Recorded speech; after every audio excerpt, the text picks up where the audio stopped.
So if you're here on this video, you struggle with being confident, being your most relaxed, calm, expressive self around people, whether that's one-on-one with certain people that intimidate you, maybe higher status, attractive people, maybe it's kind of anyone in general, strangers, new acquaintances through friends, maybe it's in group settings that you struggle with feelings of anxiety, real core inner nervousness around people and interactions. You might be very self-conscious, think a lot about what are people thinking about me? Are they going to judge me? Are they judging me now? Right? All these types of things that go along with social anxiety, and your behavior is shy. Sometimes it might go the other way. In more rare cases, people might push beyond it and become too talkative, right? But typically, when somebody is struggling with social anxiety, it's of a shy nature, a more withdrawn nature. And that's what today's video is all about. It's a crash course with all my experience and knowledge in not only helping myself overcome and break through social anxiety, but a decade plus of helping people overcome and break through social anxiety and become that socially confident version of themselves that they really desire from within. So let's get started. All right, so as we switch to presentation mode here, we are diving into the crash course of how to overcome social anxiety and shyness so you can live the life that you truly want, whether that's personally, right? Maybe it's just having more friends, interacting better on that social level. Maybe it's even ties into romantic, or professionally, whether you're a business owner, entrepreneur, or career professional, executive, and the like. And maybe you want to upgrade your interactions at work so that you can excel, do better, succeed more, because you know that social anxiety is getting in the way there and that confidence. And or you also just want to enjoy the experience more, right? And not be so nervous, which they often go hand in hand. The more we're relaxed, the more those results flow effortlessly, let alone we just get to feel better. It always ties together in my experience. And again, I've been coaching this for over a decade now, and I've seen it all. And not only with myself, of course, but with clients. I started this back in 2012, beginning in 2012, I started offering coaching. Remember my very first client still, we sat on Skype. There was no Zoom back then, for 45 minutes. She barely said a word, and she became a highly successful client. Her name is Elizabeth. You can see in my client results / testimonials. We'll put a link down below. That was her. She could hardly talk to me as a new person, stranger, over Skype, and she crushed it. She switched careers, succeeded, became a host-like person at parties. Amazing, amazing transformation. And she put in a lot of work to do that, because it's not easy at first, but it gets easier as you go. So let's dive into the first key here, which is number one is you are not your social anxiety. You are not your social anxiety. And the reason I say this is I remember when I started my journey to really break through and overcome social anxiety around the end of 2010 decade, that decade coming into the 20 teens, I guess you could say, right? Into 2010, 2011, etc. is on the forums for social anxiety. Before that, Facebook groups were really a thing or a big thing. I don't even know if Facebook groups existed back then. I don't think they did. But definitely before they were even a thing, and any kind of things other than forum websites, I noticed how much, and I used to do it too, that people on the forums would say, I am a socially anxious person. I am a socially anxious person. And while that is true on one level, the problem with that and reinforcing that is that becomes your identity. And that's why here I call it, watch out for the identity trap. This can happen with anything that's a psychological condition, right? As soon as we see that we have these symptoms, and we have it, and I'll address that in a moment, that can even be an issue, then we are it. We are the condition, disorder, whatever. It's a huge, huge problem, because it continues to reinforce in your psychology, but in your brain, that everywhere you go, I'm a socially anxious person. And even though I've got to break through it, and that's true, it constantly reinforces it. And that doesn't work. It doesn't work. So you have to start working to shift the language. And okay, I'm working at overcoming being a socially anxious person, or even better, I used to be a socially anxious person, because see, it's a self-fulfilling prophecy. This is just how the mind works. I'm here to tell you, sorry to say, or not sorry to say, really, because this is the key and solution. It's one major one. And it's really tough at first, because also it's on an emotional level. So just telling yourself you're not, or telling yourself you're a socially confident person, pardon me, may or may not work. For some people it can, but for the majority of people it really doesn't, because that's only on a intellectual level, the language level, and we've got to recondition things on the emotional level. So it starts with this realization, though, that you are not your social anxiety. So if you're doing any of that, I am a socially anxious person, that's got to go. And the same can apply with saying, I have social anxiety. It's like, I have it. It's always with me. It's always here. Well, yes and no. And this is going to come into, might as well go into the second point here, which is awareness and attention are critical, because it ties right into it. So if my attention is always on social anxiety wherever I look, that's where my focus is. And even if I'm trying to talk to someone and I'm thinking social anxiety, social anxiety, social anxiety, my focus is split. I can't be on that person or towards how I want to act. It's always this veil of social anxiety that's happening. So, and that can even happen when you're not around people, right? If you're thinking these types of things when you're not around people, then that's an issue too. So yes, we have to think towards the positive, but a lot of what we do is need to use awareness and realize, without even using a particular technique, like if somebody likes affirmations or visualization or what have you, self-talk, positive self-talk, right? That awareness, and that by awareness, I don't just mean intellectual, right? Just, oh yeah, well, I know I have social anxiety, duh.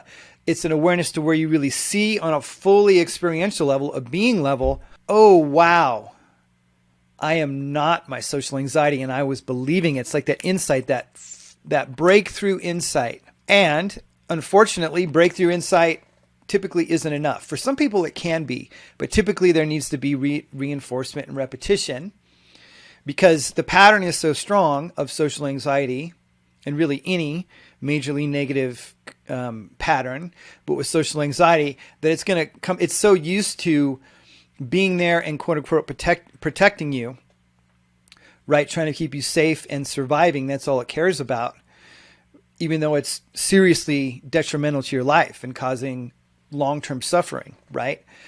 So where it all starts with awareness. And I hit this with clients constantly, because one thing that often happens is, give me what to do and give me the techniques, David. And we work on all those and we find the things that work for people. But if you're relying only on a technique and only seeing it that way, the mind has a very strange way, or interesting way, the subconscious mind, and the social anxiety mind, as I like to call it, has a way of circumventing even when something starts to work, right? It tries to find an opening, because the pattern doesn't want to die.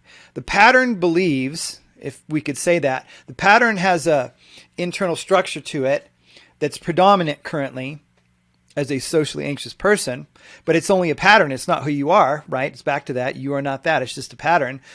And it's going to do everything to keep alive. And so it's got strong neural pathways that are activated to keep this pattern alive. And as soon as it, some other pattern comes in, it knows to reactivate, to go, wait a second, this has worked. This has worked. This has worked. I don't want, we don't want this to go away, even though you do consciously, but subconsciously it's been reinforced for so long. And that takes some time and some effort to break through it, right? Because the pattern will just kick in, and the pattern will also do things like be very subtle and sneaky. It can come up in a feeling of being too tired to go to a social event that you need to go to work on your social anxiety in real time. And it'll be like, maybe you're like, okay, I'm committed. I'm going to go to the social event, 3 days out.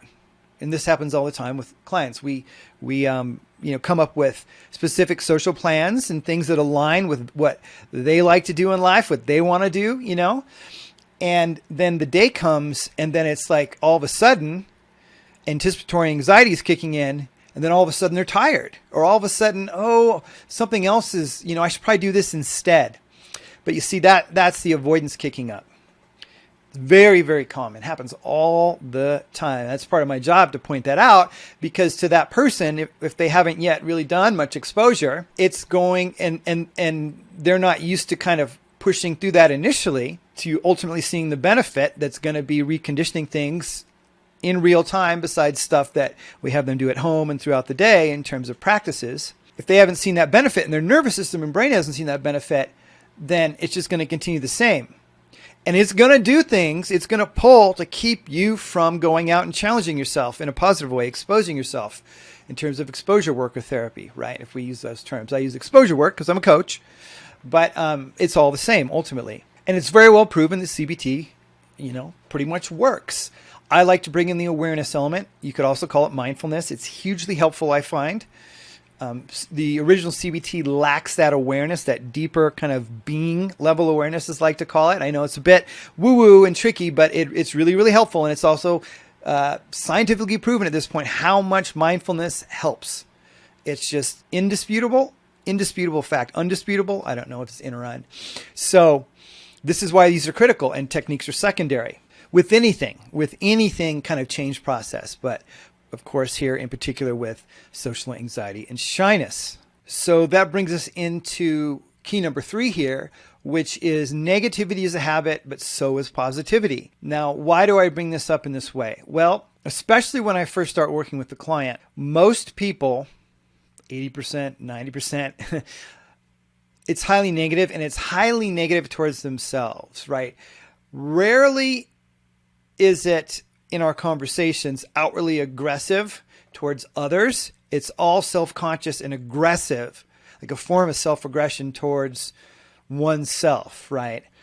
And that includes a big cognitive distortion. And there are 10 to 30 cognitive distortions depending on the list that you look at. I always go with simpler, but there's one big one called discounting the positive that happens all the time. Another one is absolutism or all or nothing thinking, right? 2 big ones that I see a lot. And the discounting the positive is only and always focusing on the negative, which is a self-fulfilling prophecy that, okay, I can't get this right, or I'm shy and I'm nervous. And even if they make an attempt at taking action and saying hi to somebody first, let's say as an exposure, being the first person to just say hi, how are you? And how's your day going? And then that's it. A client will get and do that. And then they'll come back and say, yeah, but that doesn't really count, discounting the positive, because I'm not completely socially confident yet. Well, that's the same pattern that wants to keep itself safe. And it's just coming back in on itself, on you, and convincing you that that's not going to work. That's how the social anxiety mind and the social anxiety pattern works. That's why it's a huge, it's a big cognitive distortion in and of itself, or a big mind lie, as I like to call it, or lie of the mind, as I often say. And so it does anything it can. And it's very, very common. And sometimes I have to have very confronting conversations with clients, tough love, going, you are being way too negative here. This is part of the pattern. You don't see it because it's how you've lived for so long. But I'm telling you, what you focus on expands the attention, awareness, just like in key 2. And then they go, you know what? They start to look and go, oh, and they start to go, whoa, you're right.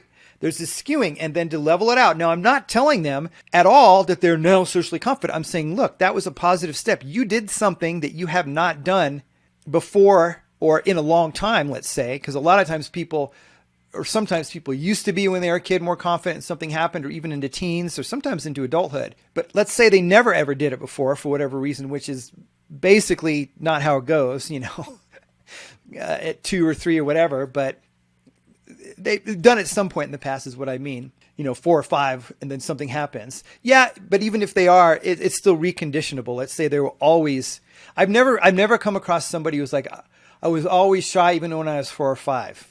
I was a bit of a shy kid when I was 4 or 5, but then there were times where I wasn't at all around people or not, it's just whatever.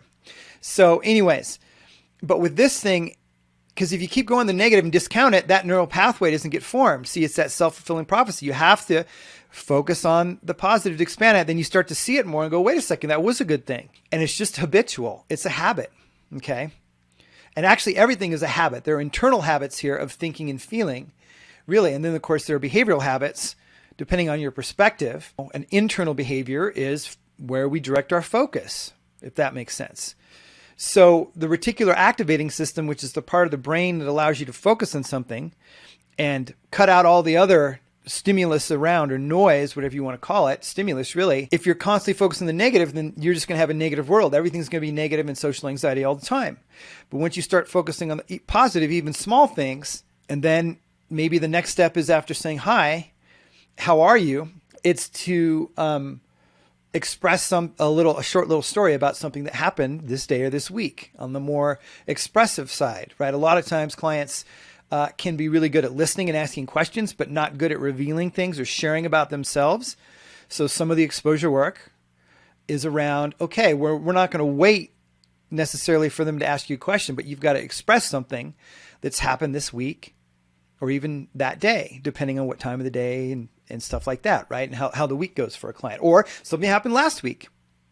That's part of that exposure. And then you're expanding your behavior skill set and doing something in a positive, constructive direction. Does that make sense? So everything is habitual. And this is funny. I actually learned this from my Buddhist friend, who's a very, very hardcore, religious, I guess you could say, Buddhist. And in Buddhism, they say that everything is habitual for human beings. And this is very, very true. I mean, a lot of Eastern philosophy might as well be the fundamentals for psychology that really, really works. I mean, that's why mindfulness, which comes from the East, has now been injected into modern cognitive therapies, what's called third wave therapy. I don't know if we're getting to the fourth wave yet.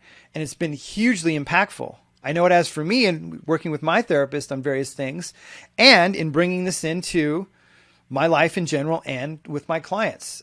I hammer on it all the time, along with using, positive self-talk things, reframing, visualization, all kinds of things, and adjusting those for each individual to what they like. Some people gravitate and feel really good when they visualize. Other people are like, I'd rather the self-talk thing. Some people might say a word over and over, kind of like a mantra, right? Doesn't matter the technique. Like I said in the last key, it matters what fits and works for you and gets you the most leverage, or something you might already be good at, right? Something you might already do naturally. That's my job as coach, to help elicit and find that for each client and leverage that. And that doesn't mean there aren't weaknesses to overcome and stuff. Obviously there are, right? We can't just only use the strengths and avoid building, especially fundamental, conversation skills, or rather expression of the conversation skills, which I'll get to in a key shortly. But you have to realize that social anxiety is actually a habit at this point. And even if you were the socially anxious person, or you just have it, that changes. The only way it works is to take full responsibility, and that you are not your social anxiety. You got to disassociate and unfuse your identity with it, because it isn't you. How could it be? If even look at the language, I have social anxiety. Well, the I split by the verb have in social anxiety. And even if we say I am social anxiety, the I is different than the social anxiety. It's a manifestation of identity. I am social anxiety, or socially anxious person, brings it into a physically real lived experience over and over and over and over. Now, it didn't happen that way. You didn't tell yourself that. Something happened, and the system put it together in a way that we label social anxiety. But it's all sort of just this safety, survival, negative, protective focused habit. And all negative means is that it points in a direction of getting you the results you don't want. Positive goes in the direction of the results that you do want. That's how I fundamentally see positive and negative when working with this psychologically. And so let's roll into the fourth key here, which is incremental exposure. Incremental exposure means pushing just beyond your comfort zone, which is the social anxiety zone, right, into what I like to call the growth zone, but not into the danger zone, which is way too much and overwhelming. Now, I will say this. I do recommend for first exposures, you try to push it as far as you can. Why? Well, if you've ever done a fitness test, right, in gym class or anything like that, where it's to check where your level is, that's a good thing, because you may be more capable than you think you are, because you've done certain social anxiety habits for so long, things that have become habits, round and round and round. Okay. And then from there, you can see, okay, whoa, that was too much or whatever. Now you can dial it in and roll it back. For sure, this is how I work with clients for two reasons. One, because they don't know their level, but two, I'm also there because I'm pretty good at sensing what they're capable of. And they usually think in their mind that they're capable of a lot less than they are, right? But I also know that when breakthroughs happen, and the more we can kind of push it and go for that, that's a good thing. Now, it doesn't always go like that, right? And there's a lot of coaching to do before and especially after interactions of mind cleanup, because just as important as what's happening during is what is happening after, and what I call post-processing. And I often have clients fill out what I call a SERP report, SERP, which is social event, reflection, and processing report, right? So they can get out on paper and see what's the good, what's the bad, or positive, negative, what can be improved. Because if they don't, their mind just spins and goes off, and they also tend to skew towards the negative. And then I have to be there to point out, because I'm very good at being objective. Not only have I been through this and helped people through this, but I know what the F I'm doing here, right? And helping people with it, that they're capable of a lot more than they think they are pretty much all the time. And if we need to dial it back, then we can. But what also happens is, they'll do things that surprise both them and me that we hadn't even discussed, that because they pushed it, some other thing came out that they didn't even want to work on at this point, or was further down the line, but it just sort of started to take care of itself. It's mind-blowing what we can do, and actually what the mind can do and reshape into if we push it a little bit. I'm not talking about first exposure going into a big group of people and going around and saying, hi, I'm David, introducing myself, or hi, I'm Sarah, good to meet you. I'm not talking about that. I'm talking about the little, saying hi or whatever first, and maybe starting with some safer people. Maybe it's staff and things like that, right? And then moving into, acquaintances of friends, or going to different types of meetups and what have you, whatever we design for that client together. And of course, you can do this on your own and design your own kind of exposure plan. A behavioral hierarchy is what it's called in cognitive behavioral therapy. But this is the way to make progress. And the way I like to talk about it too is oftentimes we want exposure to be linear, but it actually becomes exponential, and exponential curves start very slight, but then they go up. And actually it can be like wavy exponential, right? But it typically isn't, like, because as you gain momentum and open up that positive focus and take positive behaviors and have more positive thoughts and feelings, the more they compound, and the more you sort of start to rise out of the hole, so to speak, of social anxiety, and it accelerates from there. Is that making sense? And so it is important to focus on balancing it and really tuning it. Maybe some weeks exposure is, going out more, and maybe some weeks it's tuned back more. It's not like necessarily every week the same, but while you're working on it, you want to have that consistency, and a plan to attack sort of, for the breakthroughs and creating the new habits, right? The social confidence habits versus the socially anxious habits being maintained, and that system and pattern being maintained. Making sense? And by the way, if you want to see some results of people I've worked with, whether you want to see what's possible, or might be interested in working with me, or inside of taking my Dissolve Social Anxiety self-paced course, you can go to socialexpression.net, and then here at the top, there's a tab called Results, and you can read about case studies and people's experiences. Hopefully that'll inspire you. And if coaching is available, that will direct you to the page where you can apply. I have open and close enrollment periods currently. For a while, I didn't offer coaching for years. I've opened it back up again as of the making of this video.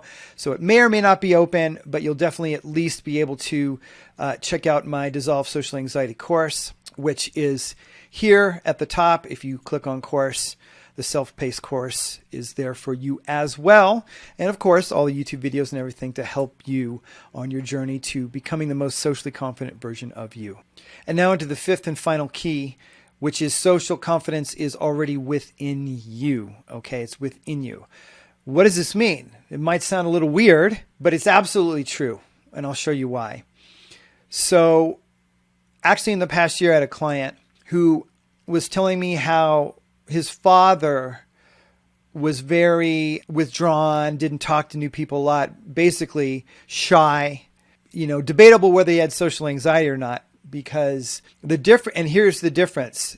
My client At first when we started working together, he really thought he was a socially anxious person. That's how he was, except for me and my videos and going, well, there's this possibility here. So obviously you hired me, but there was still that kind of belief inside that this is just how he was. We did some deep coaching around that. And I said, that isn't true. And here's why. And how I showed him is this: his father had no desire to engage with people in a different way.